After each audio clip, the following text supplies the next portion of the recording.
Welcome to Friday's edition of Renew Plus. I'm Pastor Tony. Thank you for joining us here at the end of week number 13 of our Access Road, Grace and Peace. And we're right in the thick of this right here, right in the middle of talking about how to maintain your peace in the middle of a storm, how to maintain your peace when you're going through a battle. I tell you, that's when the peace of God begins to bear fruit and keep us in the middle of things and help us fight the good fight of faith to see the desired results in our life.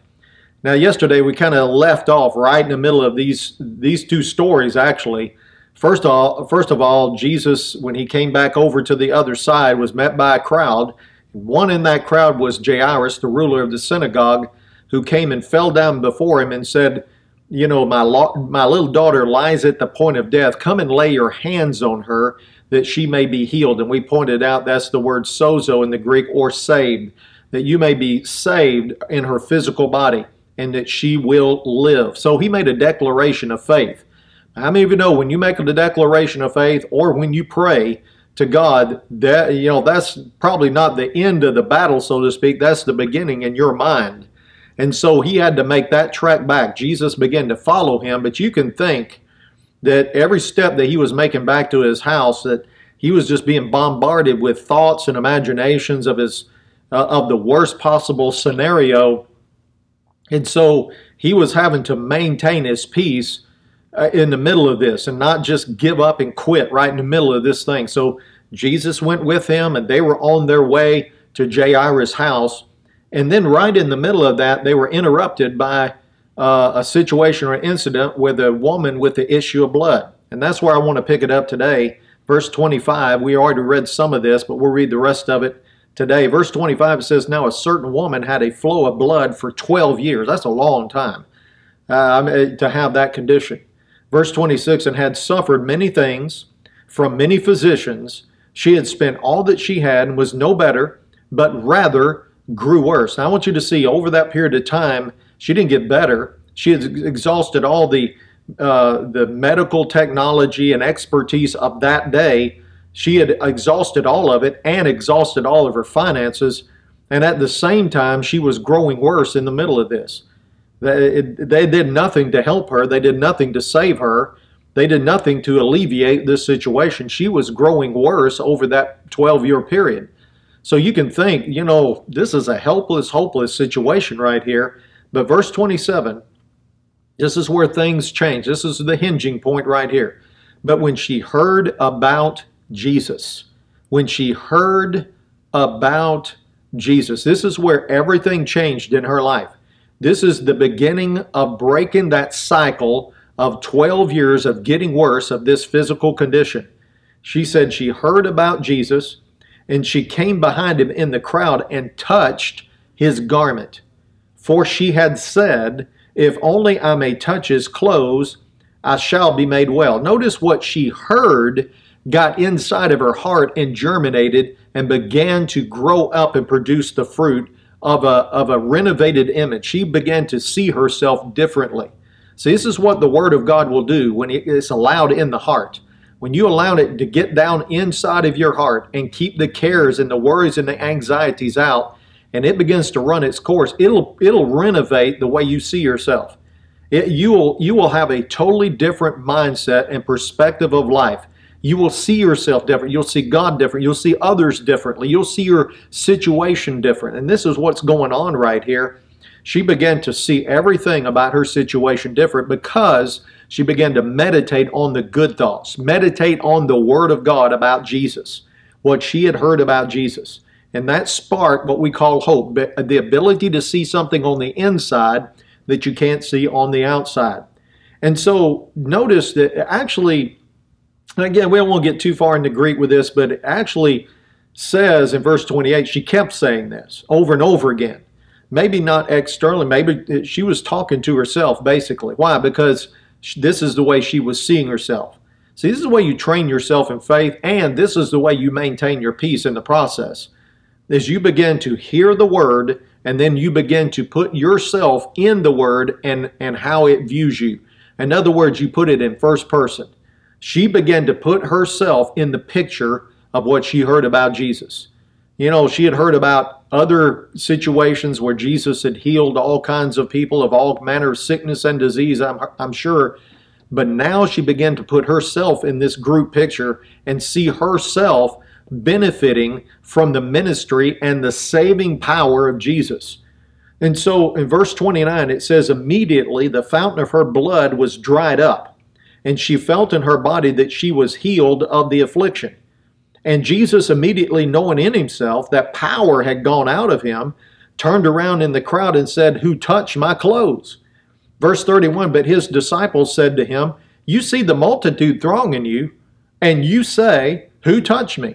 In other words, there's a lot of people physically touching Jesus that day, but none of them drew the power because none of them touched him in faith the way this woman did. This woman touched him, actually didn't even touch him, touched his clothes, and drew the power of salvation, the power of God in Jesus out. And she was all of a sudden, immediately, that fountain in her blood was dried up.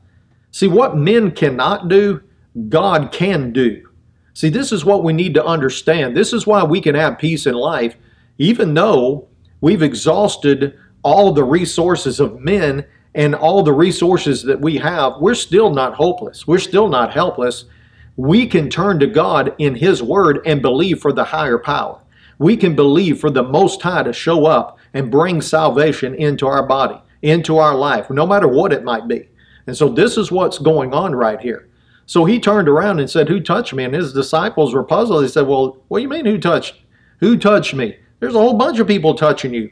But there was somebody who touched him and drew out the power. He felt the power of God leave his being and go into somebody else. So notice he didn't know who it was. He had to ask, who touched my clothes? In verse 32, and he looked around to see her who had done this thing. Another translation of this says it this way: he looked around and studied the faces in the crowd. In other words, this is, everybody kind of in that crowd that day were kind of going, or some kind of puzzle look or whatever, puzzle at what Jesus had just asked right here. But there was one woman that was smiling like the cat that got the canary. I mean, something just happened in her life. And I tell you, it was advertised on her face, on her countenance. So notice Jesus looked and studied the faces in the crowd and said, you're the one. And so verse 33, and the woman fearing and trembling, knowing what had happened to her. Now, why was she fearing and trembling? Because in that condition that she was in, she could have been stoned for being out in public in that condition. And she knew that. She was wanting to, by stealth, come in and take her healing and go home without anybody knowing about it. But notice that wasn't going to happen because Jesus wanted to make not a public embarrassment of her, but a public example of what God can do in somebody's life. So he says, but the woman, fearing and trembling, knowing what had happened to her, fell down before him and told him the whole truth. Told him the whole, in other words, when I was 5 years old, she goes back and tells him details, all right, the amplified version of her testimony right here, told him the whole truth of what went on. And so she just spelled it out in verse 34, and he said to her, daughter. I love this right here. Notice relationship, that he said daughter. See, I believe this brought peace to her immediately in referring to her as daughter, because that meant that she had a place in the family, that she didn't need to be ashamed of this. This was something that this was rightfully belonged to her, and she just came and just took her healing. And Jesus wasn't rebuking her.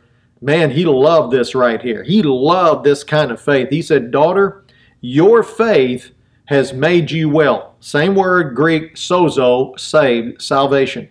Your faith has saved you, has made you well in physical body. Then he says, go in peace and be healed of your affliction. Now, that's kind of eludes us a little bit, but again, we don't want to get into Greek too much, but this is going to help us with this one right here. When it says go in peace, actually that word in is the, however you pronounce it in the Greek, is EIS in our English, determination of that. translation of that, but actually that's translated everywhere else as into. Not just in, but into. So it actually should read this way: go into peace. Go into peace and be healed of your affliction. Now you say, well, I thought she was already healed. Well, she was, because he said, daughter, your faith has made you well or healed or whole in your body. That's the perfect tense, meaning one and done. She was already healed. But then he says, go into peace and be healed continuously of your affliction. In other words, when you go into peace, peace is going to guard you and keep you and help you maintain the healing that you obtain today. See, faith takes, but then peace keeps what faith has received and obtained from God. Boy, that's so important right there. And I love that way you said, go into peace. Go into it. In other words, when you go into something, that is what you're in. It is guarding you. When you go into your house, you're guarded from the elements, from the weather and the rain and all those things like that. When we go into peace, that's going to guard and keep our mind. I think maybe that worry, fear, and stress may have perpetuated or even caused this particular disease or problem issue in her body. And Jesus is actually telling her how to maintain it and keep from losing the healing that she obtained by faith that day. Powerful right there. I love that. So let's pick it up. Let's don't just leave Jairus hanging out there with his situation. Let's pick it up, verse 35. It says, while he was still speaking, some came from the ruler of the synagogue's house, who said, your daughter is dead, while troubled the teacher any further. So his worst fear, probably, he heard this. He heard words coming out of people he knew coming from his house. Give him the worst case scenario. Your daughter is dead. Don't trouble the teacher any further. They interpreted this to be troubling Jesus. But I can tell you this is not too hard for Jesus. This did not trouble him. In fact, let's see how they reacted to this. Verse 36, as soon as Jesus heard the word that was spoken, he heard words. These were words that were going to produce trouble if they were allowed to enter into Jairus, into his heart. They were going to produce fear and trouble into his heart. These were word containers containing trouble, and were going to rob him of peace and keep him from his miracle. And see, that's what the enemy wants to do. He wants to keep you and rob you of your miracle. You're going to have to maintain peace about this situation. So Jesus heard it. The Amplified says he overheard it and ignored it. See what Jesus did with these words? He ignored it. He tossed it out. He would not allow those words, troubling words, fearful words, to enter in and get down in his heart and steal his peace. He knew better. He knew what was going to happen if he continued on. But, you know, just because Jesus was able to ward off those words, he still needed Jairus to let not his heart be troubled, neither let it be afraid. He still needed Jairus' cooperation of faith, to keep his faith on the line, to keep his peace, maintaining his confession of faith. So he said to Jairus, the ruler of the synagogue, do not be afraid, only believe. In other words, don't allow those troubling words, those troubling thoughts to disrupt our course right now that we're on. We're on the course to a miracle. It'll bear fruit. You'll get the desired result, but you cannot give up. And notice Jesus said, don't be afraid, only believe. Just keep on focusing, keep on believing of what you already said, your declaration of faith.